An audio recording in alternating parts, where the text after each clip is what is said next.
A Salvadoran worker drives 21 hours from Nebraska to North Carolina. Why? Not for a raise. For a quieter enforcement climate and a chance to breathe. A family in Florida bolts after raids hit their neighborhood. That's the new calculus. This video connects those dots to a bigger truth.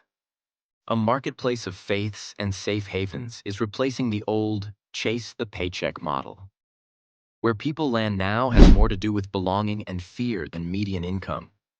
Let that sink in, and let's follow the routes most Americans never see. We've been sold the old script since forever. Chase the raise, move where the jobs are, maybe dodge state income tax if you're clever. That playbook still works for spreadsheets.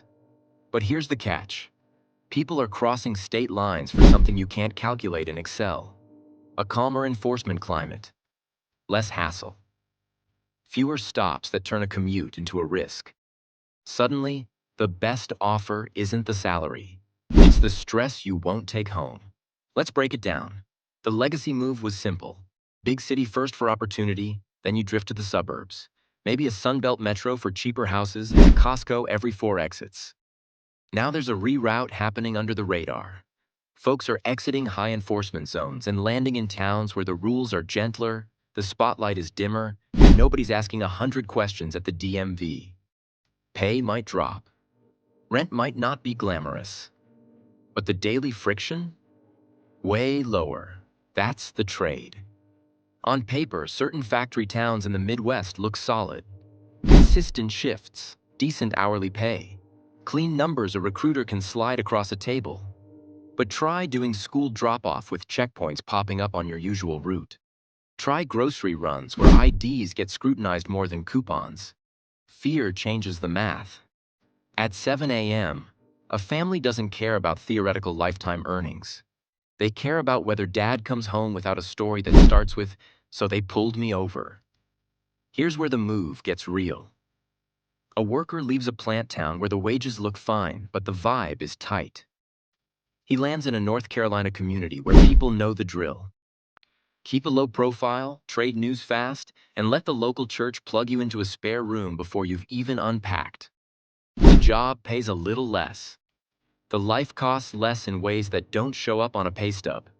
It's like switching from a shiny phone plan with surprise fees to a cheaper one that just works. Demographers have noticed a pattern. First stop, major city. Second stop, South or Midwest for steady work. Final stop, smaller towns with lighter enforcement. Safety becomes a location feature, like weather. You check it the way you check flood zones or school ratings. People talk about it in group chats the same way they trade tips on utility bills and the best mechanic. Local life reflects the shift. Parents avoid the store that's notorious for extra checks. They skipped the fair this year because last time the parking lot got a little too official looking. Soccer practice has open spots on the bench because 2 families quietly moved last week. The routes change. The routines shrink. Everyone feels it, but nobody puts it in a Zillow listing. Economists still wave the usual graphs about wages and rents. Cool, useful. But when fear spikes, a $2 raise is a rounding error. You can't spend money you're scared to earn. A calmer climate turns into a household benefit, like a good health plan. You sleep better. You drive the main road again. You stop scanning the exits. These micro moves add up. Plants lose workers they didn't expect to lose. Towns you never noticed get a slow, steady trickle of new residents who heard from a cousin that life there runs quieter. A new category shows up in the mental map. Safe haven towns. Not fancy, not trending, just workable.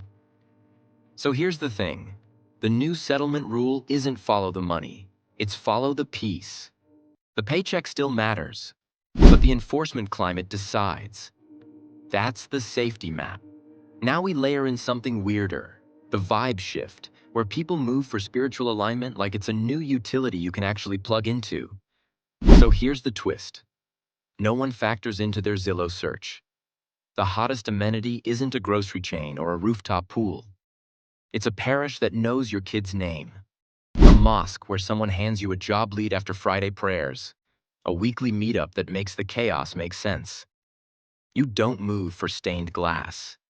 You move because the people inside return your texts when life breaks. We're living through a quiet revival. The old secular certainty, the "you'll be fine, grind harder, therapy on Thursday," is thinning out. In its place, faith and ritual are sneaking back into daily planning. Not just on weekends. We're talking calendars built around shared meals, prayer times, Sabbath rhythms, and a group chat that acts like an emergency hotline when the minivan dies. But here's what nobody tells you. There isn't one big comeback tour, no single banner. It's a messy marketplace. Choices stacked on choices.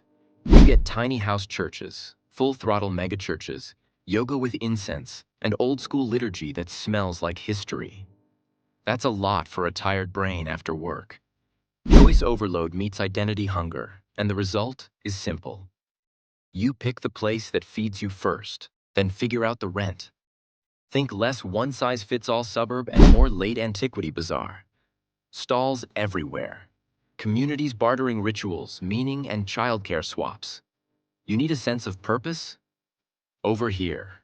You need a spare bedroom and someone to co-sign that lease? Over there. It's loud, disorganized, and somehow it works because the currency isn't just money. It's belonging that converts into real help. Zoom out for a second. You're seeing African American returnees building new lives in Nairobi and calling the move healing and birthright, not safari cosplay. That's not tourism. That's a strategy. People leave, plug into a community that matches their story, and start over with their head on straight. The kicker? They don't keep it to themselves. They spin up businesses to help others follow the path. Paperwork help, housing finders, onboarding trips, so the next wave doesn't stumble in blind. Infrastructure grows around meaning, not just around airports and highways. Stateside, the same blueprint runs on local fuel. Congregations, temples, and mutual aid crews are acting like shadow social services. You show up on Sunday and walk out with a babysitter, a part-time shift, and a landlord's number. By Tuesday, you've got a carpool for school and someone to watch your kid when the late shift hits. That's how neighborhoods get sticky. Not because the median home price is cute, but because the group text won't let you fall through the floor. Critics say this kind of pluralism splinters civic life. Too many little tribes, not enough town square. Fair point. But supporters look at the wobble in formal institutions and shrug. When the wait list for help is months long, the only line that matters is the one after service. When three people pull you aside and say, "We got you." It's not theoretical.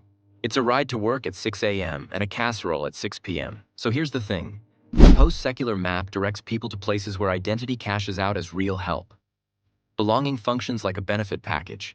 Health plan, networking, weekend childcare, all rolled into one. You still count dollars. You just weigh them against whether your week runs smoother or eats you alive. We've got safety climates changing the math and spiritual infrastructure acting like a utility you can plug into. Put them together and you get a new settlement logic that outbids a small raise without breaking a sweat.